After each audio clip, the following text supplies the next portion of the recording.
Good afternoon, everyone. Thank you so much for joining us today. For what I think is going to be a deep insightful conversation on insights into the global art industry. My name is Olabunmi Amo, and I'm thrilled to be your host today on behalf of the Vascan team. And there's a platform that is dedicated to empowering artists and art professionals in Africa and in diaspora. I think this is a conversation that is important and one that will be really, really helpful to artists in general. So today's session is going to be particularly special. We have Joanna Macgregor on the call with us. She's the curator at SOTO Art Gallery, and she's a cultural producer and a visual artist that is dedicated to amplifying African narratives.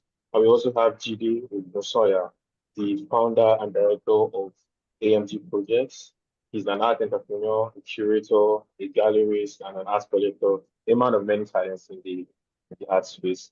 And also I have Emmanuel Okeke, who's going to be my co-host. So I'll just cede the floor for 1 or 2 minutes so they can also give a bit of introduction by themselves before we get into the meat of the matter. So, Joanna, please, can we meet you? Okay, hi everyone. Like Folabumi said, I'm the curator at SOTO Gallery, and I've also worked at a number of art institutions in Lagos as well. So I'm very happy to be on this panel to share my insights about the global art market. It's a pleasure to have you. Jide, please, can we get to know you more? Yeah, hi everyone. I'm Jide Ogunsanya. Like he said, founder and director at AMG Projects.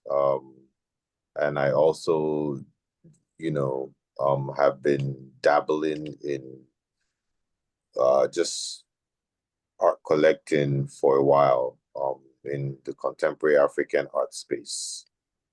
And that's pretty much it. Thank you very much. So, Emmanuel, my co-host, please, can we meet you as well?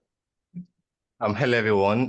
Great to be here with insightful speakers. I'm Emmanuel KK. I'm co-founder at Vascan. Vascan is the digital space that help artists and art businesses better simplify their process and make them more to focus more in the creative and the business part of their career, and while we focus on the technical aspects. Right. So thank you so much. Over to you, Fuller.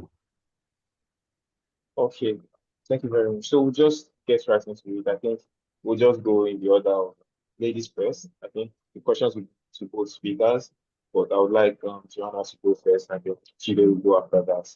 So the first question, I think maybe to set a bit of an introduction, how are the emerging markets outside of Africa influencing global art trends and demands? I guess, how are we making our mark on the global art industry? So I guess I'll go first. So I think like the top emerging markets that are really making waves right now, I think is based in Asia, the Middle East, and also Latin America. And I think what these emerging markets are doing in terms of setting trends and demand is like, it's kind of decentralizing the art world. So it's shifting. Sorry, did someone say something? So it's shifting the focus from it being kind of Eurocentric and American to kind of giving these different regions a bit of a voice. So we're noticing like a lot of institutions being built, the new biennales, it's cultivating a new collector base as well.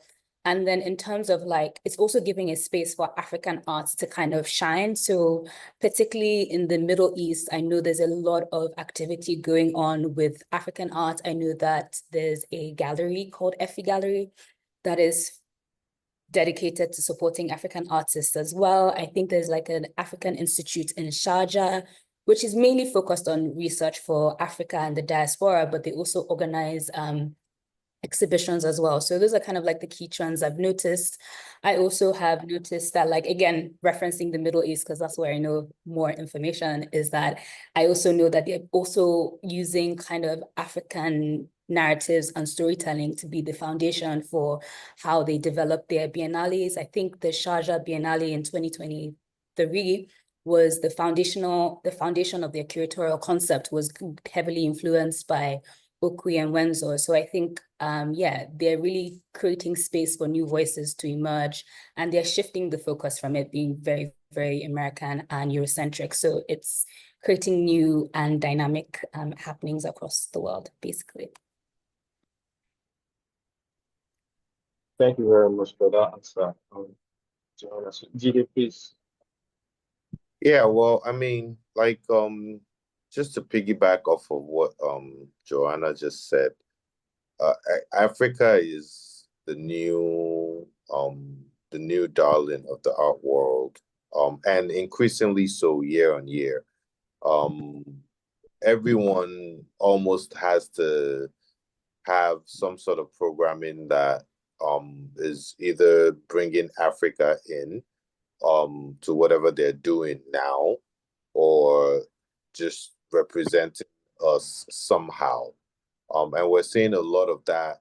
I mean, Joanna talked a lot about the Middle East, but even in Europe and the Americas, there's a shift in just how institutions are putting that spotlight on Africa and contemporary African arts.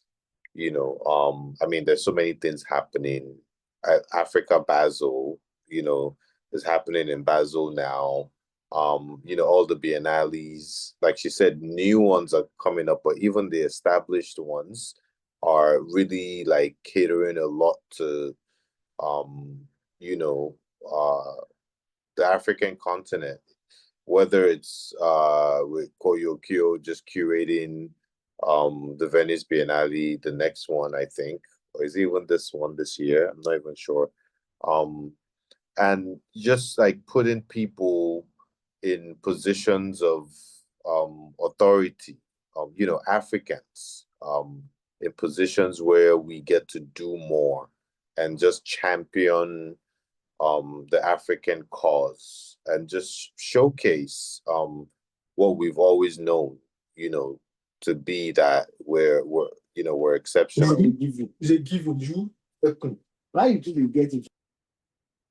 So yeah, I mean, that's I mean, it's our time, it's our moment. So,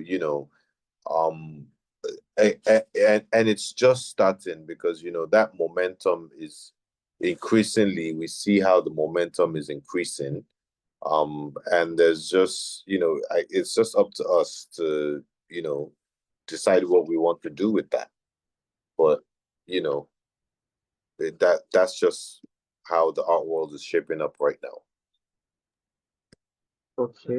Thank you very much for that answer. So to piggyback off that question, I'd like to ask, so what are the current preferences of global collectors, and how can African arts and artists align with or challenge those space? Like basically, how can we get a piece of that pie? How can we get our share of the markets? Okay. I guess I'll go first. Well, I think we just have to keep doing more of what we're doing. We have to be more active. We have to invest more in our ecosystems and just in our own institutions, so we get to control the narrative. And even as far as what you just said, which is collector trends, right? What are collectors? How do we get a larger share of the global art market? We can also shape that as well, and we can also, and a lot of these things are already happening. It's just like I said, we just have to keep doing what we're doing. We have to also develop, our own collector base, right? So it's great when we say, oh, what are collectors globally, interested in? But the truth of the matter is, if we have an ecosystem that's already strong at home, we won't really we won't really we won't really have to depend or care so much about what's happening globally. We will be a part of it, obviously, as we should be, but we won't be so dependent on what anyone anywhere else is how they feel about what we're doing. It's just going to be that thing where it's just part of the offerings that are available globally, and it has respect and a place, and it's just as valuable as anything else in terms of our own market share and our seat at the table. So I think the conversation, I mean, while it's valid to want to know, okay, what are collectors globally, what are they looking for now? What is bro talking about? And how can we, Joanna, are you related to Conor McGregor? How can we tap into that? I mean, that's a very valid question. And yes, we just need to keep doing what we're doing. Like I said, I think the bigger question should be, how can we, solidify what we're building in our respective ecosystems, so we can just be self-reliant, or as much as possible. So people start asking, what are African collectors interested in? Globally, I don't hear that question much. I don't hear Asians. I collect Africans. Or American artists or British artists, asking that question, like, oh, what do collectors in Nigeria, what do they care about these days? How can we make art that the African continent, would like? You know what I mean? So, I don't know if that makes sense. I think I was ranting a little bit there. No, I totally understand. I think we may not want to lose who we are and what we are doing in Africa, so that's just because we're trying to get a global piece of that. So I understand that totally. Sorry, just a word to the room. Please mute your mics. If there'll be chances for you to ask your questions at the end of the call, please repeat offenders will be kicked off the call. So yes, Joanna, please. So to you, same question. So how can we, as Africans, how can we, maybe because of Jide's answer, like tweak the question a little bit, but how can we get maybe more of the world to pay attention to African arts? So I think Jide kind of summed it up pretty well, but just to kind of add, I think, yeah, a lot more maybe collaborations with galleries, not just galleries, but with art institutions that would help to kind of broaden the collector base. Like I was saying, more collaborations with institutions globally. So you could be a gallery based in Lagos and looking to expand to new markets. You might not necessarily need to kind of set up a new like brick and mortar space. You could collaborate with a gallery that's expanding your collector base, and that is getting more eyes on what's going on in the African market. Trying to think about what else. I feel like social media has been really good in terms of driving a lot of attention as well towards people. So I think, yeah, like Jide said, we need to kind of remain true to ourselves, build our own African collector database, and then like also I think a lot of partnerships and collaborations as well would really help kind of maintain that kind of attention and buzz. Okay, thank you, Joanna. Please, I think any noise we hear from anyone else, we just keep it up before. Thank you. We should all have proper policy at this point. We are not kids here. So thank you, Joanna. So to follow up on that question, so for Africans to be able to play in that global space, how important is provenance, certification, documentation digitally and physically? How important is that for African artists and African arts in global transactions? So they're very extremely important in terms of even how we think about our ecosystem and its sustainability. So provenance is really about the ownership and the cultural value of the artwork. Authentication is basically making sure that this is an original artwork from the artist, and then physical and digital documentation creates this repository where we kind of can access information and understand how the market has grown and evolved over time. So all these three factors combined just create an ecosystem that's a bit more sustainable and transparent. So before I even joined this call, I saw a statistic on Artsy which said about 65% of collectors want to make sure that they're buying work that they can trust. So they want to have the certificate of authenticity, or sorry, I can never say this word, authenticity. Yes. So they want to make sure that they have that. It also creates trust between the buyer and the artist. So there isn't any room for as an artist wanting to sell my work at, let's say typically my work is 3,000, but I've seen this collector, he has a lot of money and I'm trying to make a quick buck and sell it for a larger amount because I know he can afford it. But with having these different factors from authenticity to the documentation, there's less likely that anyone can do that. So it creates trust and ease of buying, and people can make informed decisions when they want to buy. I also think if we continuously practice all these different things of documentation, authenticity, documentation, provenance, and stuff like that, it also signals to the global market, I think, that, we are trying to build something that's very structured, that is sustainable, especially because when you look at the reports, Africa is not even on that pie chart. It's literally just the rest of the world. So we're not even considered as something that is really, really important right now. Yes, there's a big boom, but I think in this boom, it's really important for us to think about the longevity of the market. So I think these three factors really make sure that we stay sustainable, transparent, and credible, literally.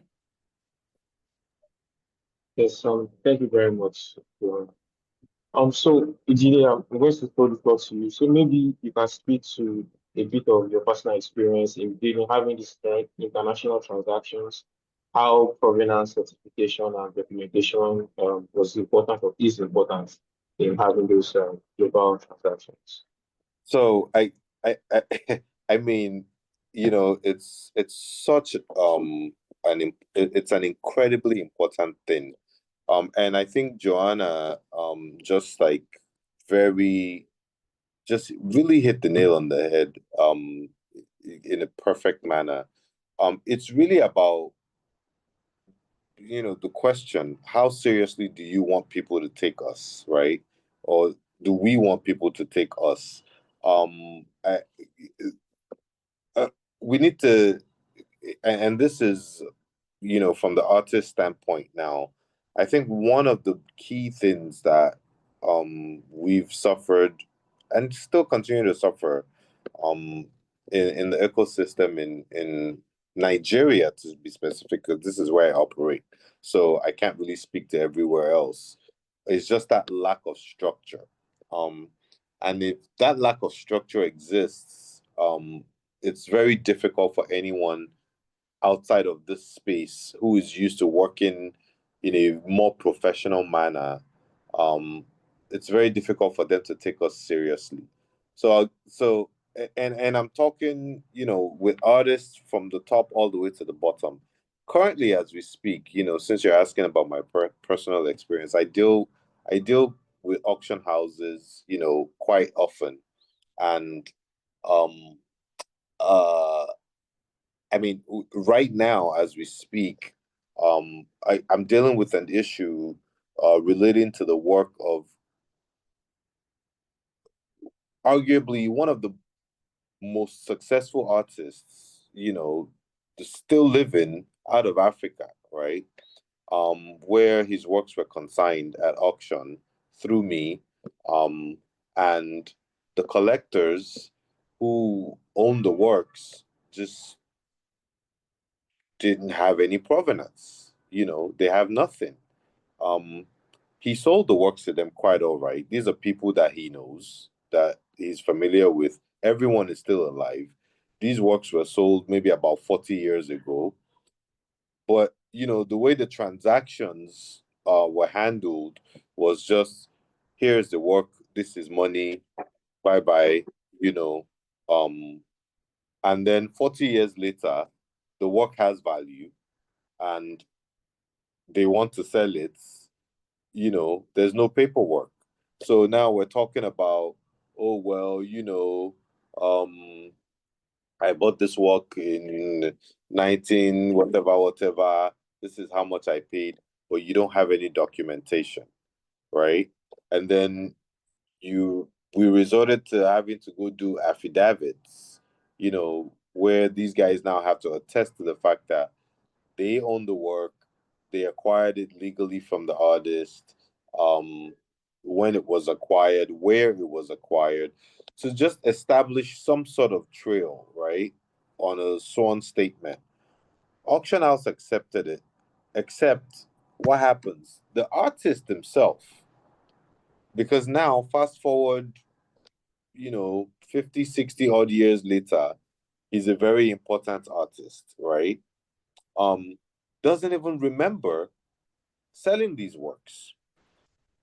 And he doesn't have records. So he's saying, I don't remember selling these works. Well, auction house is asking, well, are they your works? Well, if I don't remember selling them, I can't authenticate them, right? So he's not saying that it's not his work. He's just saying, I don't remember.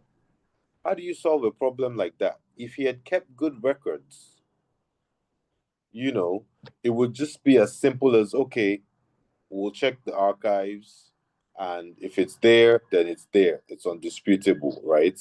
If it's not there, then there are questions to be asked. So now we're in a situation where the collector who owns the works is saying, I bought them from you, and they are original, and whatever. The artist is saying, I don't remember. I can't say it's not my work, but I don't remember. So, you know, these two guys are now at a stalemate. Lawyers are involved, trying to piece this thing together, you know, on both sides. Guess who's looking at everyone? Like, these people are just jokers. The auction house and everybody else outside of the space, because everyone that's involved in this fiasco, they're all Africans. The only non-Africans are the people who actually hold the keys to the purse strings, right? The people who hold the money. And they're looking at the rest of us like, these are unserious people.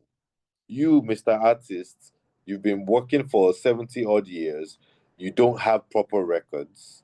You, Mr. Collector, who acquired the work whenever you claim you acquired it, you didn't get any documentation. You bought art. You didn't ask for a receipt. You didn't ask for a certificate. You didn't ask for anything. So at the end of the day, you know, it's just like Joanna said, it makes it difficult to take us seriously when, you know, this is how we're still operating. And I'm giving you a real life example of something that I'm dealing with, but I can tell you for a fact that a good amount of artists right now, today, are still selling art out of their studios without issuing any kind of proper documentation. You know, just bring the money. They'll take the money and they'll send you the work. They'll just put it on the back of a boat and send it. You know, there's no, you know, like, there's no, the level of professionalism has to rise, has to go up tremendously. People look at you like you're crazy when you start talking about provenance here, you know, still in 2025. So this is why we're not even in that pie chart, because even with all the buzz around Africa and Africans and what's happening in the art world, you will notice that a lot of the Africans and African artists that are really getting or doing the kind of numbers that a lot of artists out of Africa are aspiring to, are those that are operating outside of the African continent, right? You know, working with institutions outside of the continent, working with galleries outside of the continent, where, you know, systems are in place, you know, and things are just properly structured. So, cut the long story short, we need to take ourselves more seriously before anyone else can take us seriously. It's that simple. Yeah, I think it is more maybe an African attitude. Like all these things, what you're explaining, I think we all experience it in different walks of life in terms of dealing with, you know, Nigerians and fellow Africans. I think the money is too much on our forehead, and that is what is too important to us. And maybe we just need to be more serious and take ourselves more seriously. But Jide, to piggyback off that before I go back to Joanna. So aside from this documentation challenges, what other barriers exist for African art and African artists in global market, and how can they address, be it perception of our art or logistical challenges of even transporting the art over there? So what barriers like this do exist, and how can we address them? I mean, there are a lot of barriers, but I mean, there's barriers everywhere. Like you said, logistical challenges, you know, shipping art out of, I mean, Joanna works at a gallery. I'm sure she can even attest to this. Shipping art from Nigeria to global destinations probably costs more than, you know, it costs more to ship from here to a lot of places in the world than from other places, you know. So that's number one. The fact that, you know, our customs processes, for example, um, art is not even on their radar, you know. That that's, you know, um, that can also be challenging sometimes, especially when you're bringing art into the country. So that makes it difficult to collaborate, right? Because if I want to collaborate with an artist, say from Senegal, or, you know, a Nigerian or a Ghanaian artist based in Switzerland, and I say, oh, ship me the work, and then, you know, she goes and fills the customs paperwork and puts what she knows to be the value of her work on the custom documentation, and then the work gets to Nigeria, and then there's one customs guy sitting there in DHL at Tinkan that says, the value that's on this thing is $40,000. Your duty is 15 million. You know, I mean, and then you start to now have that debate about, okay, well, but it's art, it's for exhibition, you know, blah, blah, blah. And then you just look like you're speaking French, you know. So I, infrastructural difficulties, the attitude of the artists themselves towards just practice, you know. I mean, there are a lot of challenges, but, you know, it's also the best time to be in the space because, I mean, anywhere there's problems, that means there's opportunities to solve those problems and build things, right? You know, I mean, there are a lot of solutions that need to be built. So that's opportunity right there. You know, that's how I see it. Yes, thank you very much, Jide. So, to you, Joanna, what are the things that you think are holding us back from getting on that chart or getting more of a piece of the pie in terms of global arts industry? I would say, like, I think again, Jide has summed it up. I think, like he said, logistics, it's a side of my job that I don't enjoy because it's always so complicated trying to ship works. But in terms of like helping our market grow and like be on that pie chart, like you said, I think infrastructure, I think education as well is really important. I feel like even, yeah, education is important, helping people understand what the art market, yes, is like the most important people are the artists, but there's so many other careers that people are not aware of that actually exist in the markets that help the market grow. So I think education is extremely important. And I feel like places like MOA are really trying to, I mean, more as a museum, it's still focused on art and stuff, but it's really trying in terms of their recruiting. I noticed that they're really trying to not just recruit for the sake of that, but also like train their staff so they have the knowledge to do what they need to do. So those sort of things are challenges. Again, like Jide said, when there are a lot of challenges, there are a lot of solutions that could come up. I think one solution someone should definitely come up with is like an art shipping solution end to end for galleries and other people who want to ship their works. I think that would be fantastic. So yeah, there's so much that we can do, but I think if we really look at the infrastructure and what sort of different things we need to have in place to ensure that the ecosystem is developing and growing in the way that we would like it to. Thank you very much. So to you, Joanna, again, I would say, so my question is, how can African artists maintain their cultural authenticity while appealing to a global audience? How do they not lose that side of their voice in terms of like, I think sometimes when you see an African art or something by a Nigerian or something, you know, okay, yes, that is from an African. How do we maintain that voice or maintain that style so that we don't, you know, lose it to try and be part of them or to conform? So I think you just have to stay really like rooted and grounded in your practice and really understand why you're creating. Even though that's quite important, it's also like critical that you remain contextually aware of where you're creating, where you're showing your works, because having a show in Lagos is completely different to having a show in New York.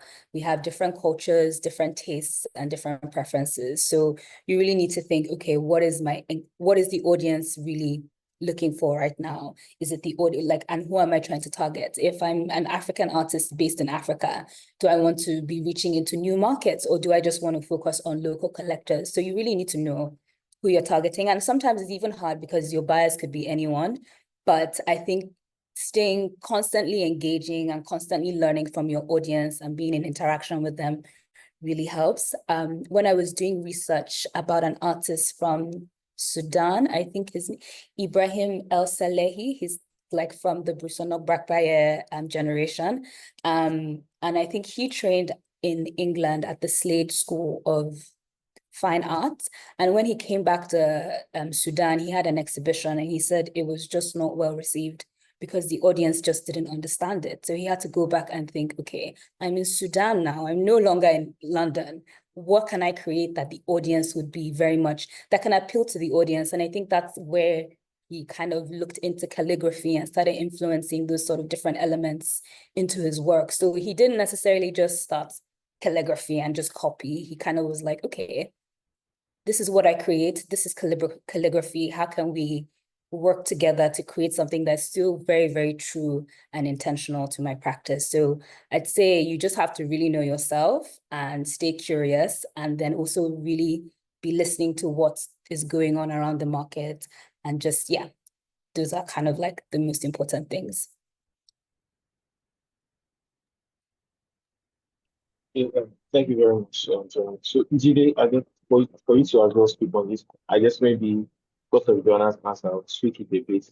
How do you strike that balance between creating something for your target audience and then also making sure you stick to your market and making sure you don't lose that voice? Authenticity. You know, I think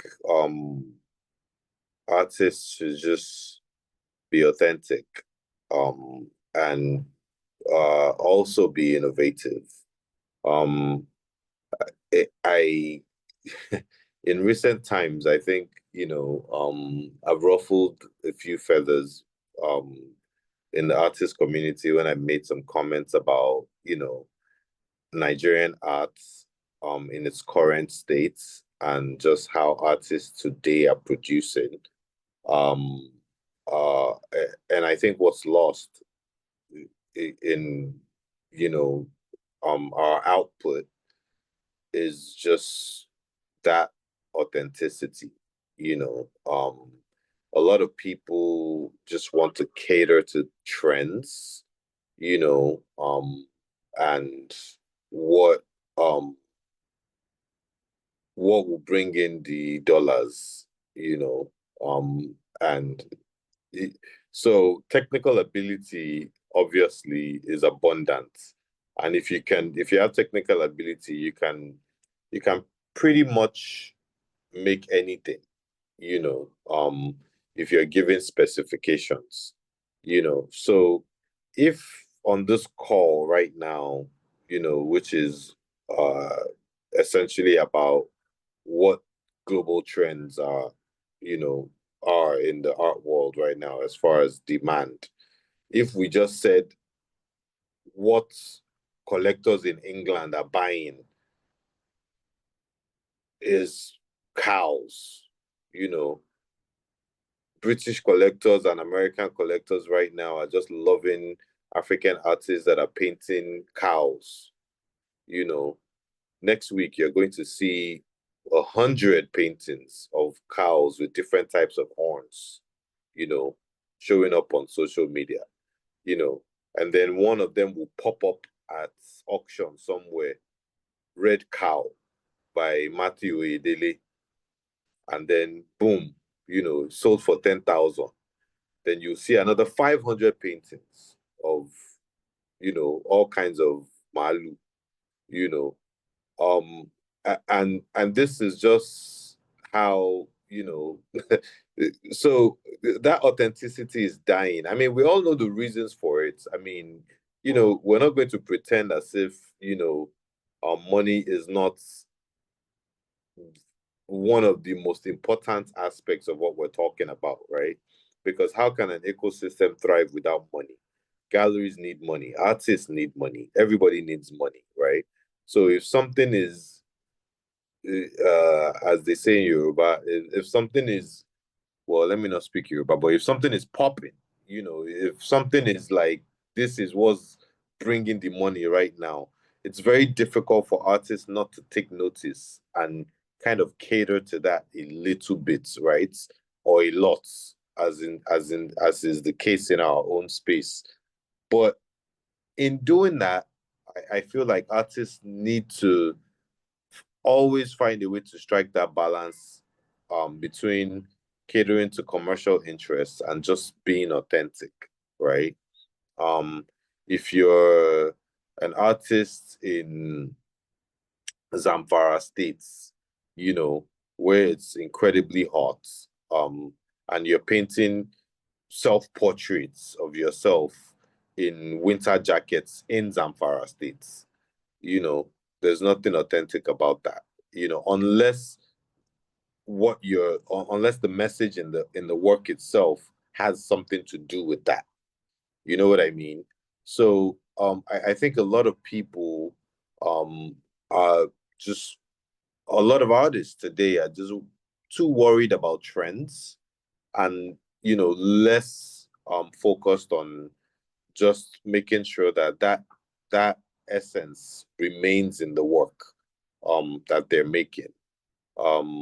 You know, Joanna talked about Ibrahim El Salahi, who, you know, I mean, incorporated elements into his work to resonate with the time and space where he now found himself, but he still found a way to make it relevant, you know, across the board.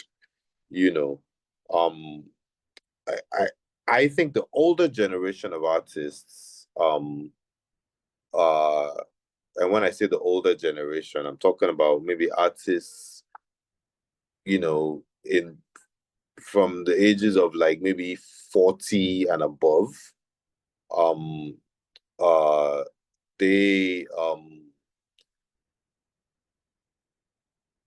they did a lot, they did that a lot better than, you know, the generation that came after them, you know.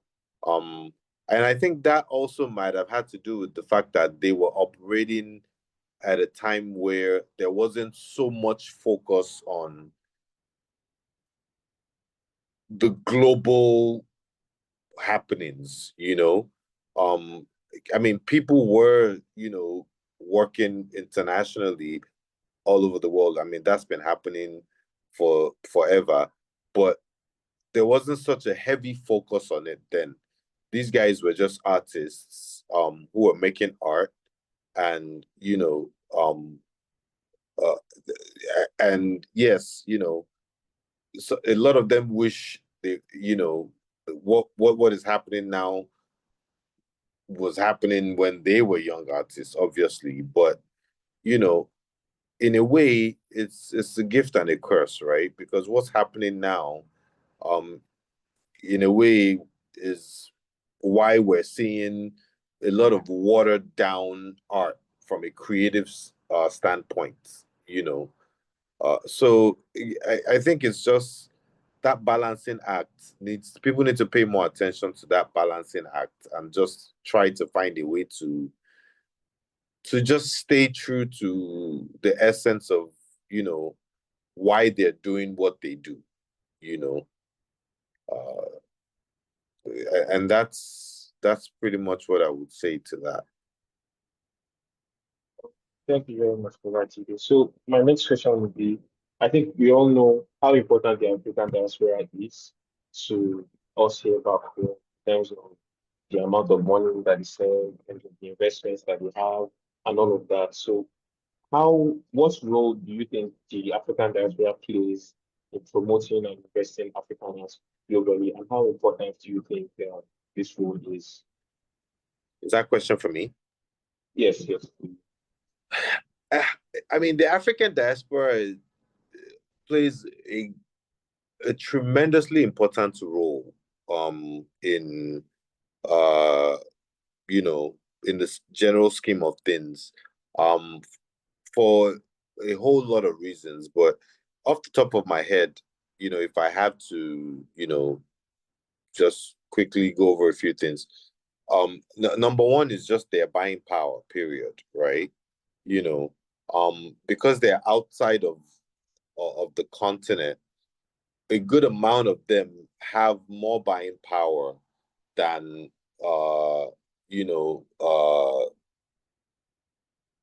collectors on the continent, right? So, and then they're also great ambassadors for for the art world, for the contemporary African art world, because they're moving in so many different rooms and so many different spaces, and but they're part of us, right? So through them, a lot of people are going to encounter what we're doing on the continent, right? So those two things, for me, are very key to why, the African diaspora is a huge part of what we're doing.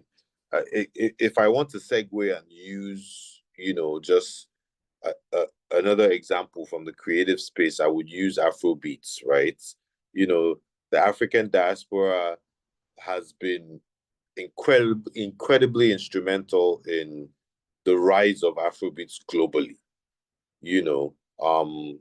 If you're Nigerian, or you're from Ghana, or you're from Rwanda, and you're in a room with 20 other people from other places, and you're listening to your favorite artists, they're going to connect to it that way, and they're going to like what they're listening to, and then they're going to become fans, and they would listen, and then that's how it spreads.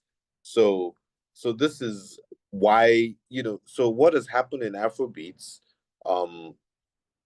is essentially what should and is, in a way, also happening in contemporary African art, where the African diaspora is leading the charge, in introducing our art to a global audience, and then those guys are taking it from there and running with it. So yeah, they're incredibly important in the general scheme of things.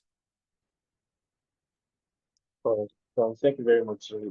So to you, Joanna, I would say maybe you can speak to your personal experience in curating art, and maybe you can talk about how the diaspora, maybe their interest in the arts, and maybe how their buying power has maybe outmuscled other Nigerians and things like that. But how important is the diaspora in investing in African arts?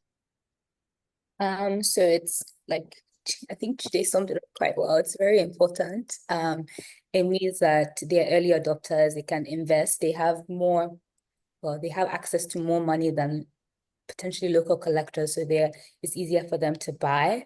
I also think from a curator point of view, it allows us to also, so like if I'm a curator based in Miami or wherever, and I have this interesting artist that I would like to showcase, and because of who I know in my networks, I can literally get this artist into a room where they can showcase their works in a fantastic institution or a gallery in Miami, something like that. So it really, beyond just like giving us investments, it also gives exposure to local artists on ground, looking at it from a curatorial point of view. It allows them to also like create a lot of buzz for what's going on in the African art market. I think in Singapore, it was really exciting that what's his name? He was part of the Venice. He was part of one of the artists from the Tunde Adeniyi Jones sold one of his works in Singapore, and that was quite exciting to learn about. I also feel like having the diaspora literally just accelerates our growth, because in these places that have the structure, that have the understanding of what it means to be within the art market, and they kind of pass that knowledge down to us, accelerate careers, and also give us the investment that we need. So I think having them is extremely important. And they also become like Jide was talking about music and how that kind of transfers. If I'm a Nigerian with my Hungarian friend and I have a painting by Tunde Adeniyi Jones and she looks at it, she loves it so much, that way she's just learned about an African artist, and then she's going ahead to go and buy it and maybe spread the word to so many other people that I wouldn't come in contact with. So they also become like ambassadors of African arts and just kind of promoting it and keeping it relevant. Yeah. Thank you very much, Lauren. So, but still staying with you, how do some local trends like foreign exchange, maybe even government policies, and then some global economic trends like inflation, interest rates, or even wars, some geopolitical shifts, how do they affect arts investments, particularly in Nigeria? The most obvious answer is that once the economy is down, nobody's spending, right? And art is a luxury item. It's not something that is essential. So if my money is tight, I'm not thinking about art. So it literally decreases the amount of collectors willing to buy. So no one is just going to be interested. And also a lot of the sales that happen in Nigeria are done in dollars. And with the devaluation of the Naira, no one is really looking to be spending their dollars on an artwork. It's just not like important right now.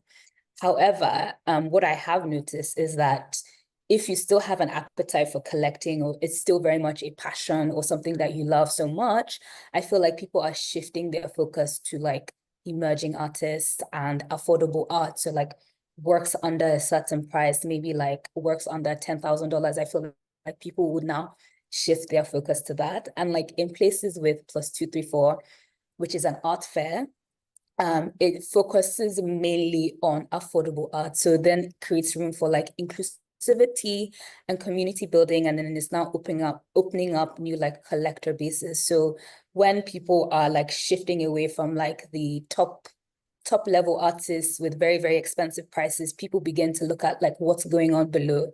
And that becomes really exciting for emerging artists because they're discovering new collectors. And also, it also becomes equally just as exciting for collectors, because when you are supporting these kind of emerging artists, you get to see in real time how their career accelerates. And then with all of this digital marketing, social media, just so many things going on, people's careers are actually skyrocketing a lot quicker than it used to happen in the past. So even though with economic downturns and I feel like in this state of wars, like art is just, I don't think anybody's really considering art then. I think people probably are still creating, but in terms of buying, I'm not sure that would be the main focus right now. But on the plus side is that people then shift their focus to emerging artists who are just a lot more affordable. And it also becomes a bit more exciting if I buy an artist that is selling at 100K today, and in 2 years, they're selling at 2 million naira. I'm sorry, but that's very, very exciting and encouraging to see. And it also like changes how you view art, because you can be like, okay, this is literally an investment. So you don't have to wait or be speculating. You can literally be tracking it online. So yeah, people would definitely stop buying, but then there's still some benefits in terms of looking at more affordable artworks. Yeah. Yeah, thank you very much, Joanna, for that answer. So Jide, to you, same question. How do these global economic trends affect art investments in Nigeria? So when you say investment, you essentially are talking about how collectors are investing in buying arts, right? Or are we talking about institutional investments and things of that nature as well? Well, I think both ways. It's not just the investment, but also the buying power of people that are interested in art. So, I mean, obviously, the global economic situation is affecting art investment across the world. So here as well,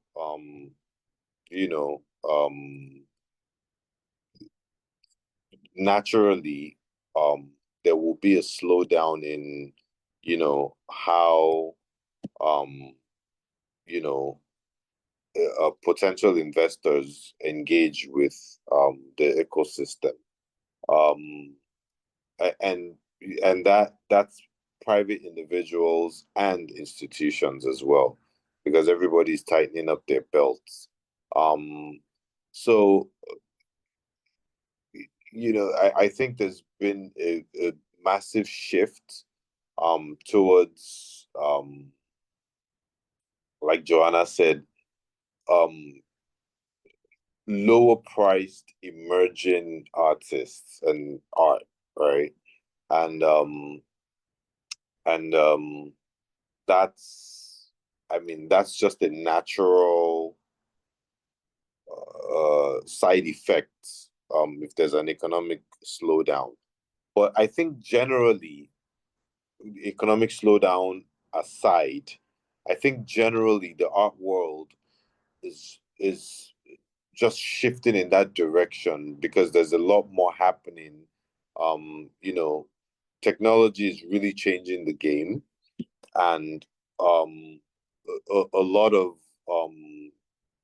young artists and just emerging artists are finding that they can have a much bigger voice than they could in the past, just because of resources that they now have available to them, that helps them amplify their voices. So that is causing a shift where there's just a lot more focus on younger artists, on emerging artists, than the more established brands that have always dominated. On the other side, from a collector standpoint, there's also a shift, by galleries globally to focus on what is being called the mass affluent, The mass affluent are just people who are not necessarily super high net worth individuals in terms of their buying power, but they're people who are interested in art. They have disposable income. They might not be able to buy a work for $100,000, but they can buy one for 5,000. They can buy one for, between, I'll say between $2,000 to $10,000, right? And that demographic is growing faster than every other demographic. So the mass affluent is a group that is being targeted heavily by just galleries globally now, and marketing trends and everything are shifting towards how to cater to that group, how to attract them, how to cultivate business with that group of consumers in the space. From an institutional standpoint, I think there's just been a slowdown in funding for institutions that fund art projects globally. So I mean, museums are slowing down with their acquisitions, and even in their programming, they're cutting things that there's a lot of cost cutting measures going on. So but it's always going to be in cycles, right? There'll be trends that go up and down, and we just have to continue doing what we need to do. Yeah.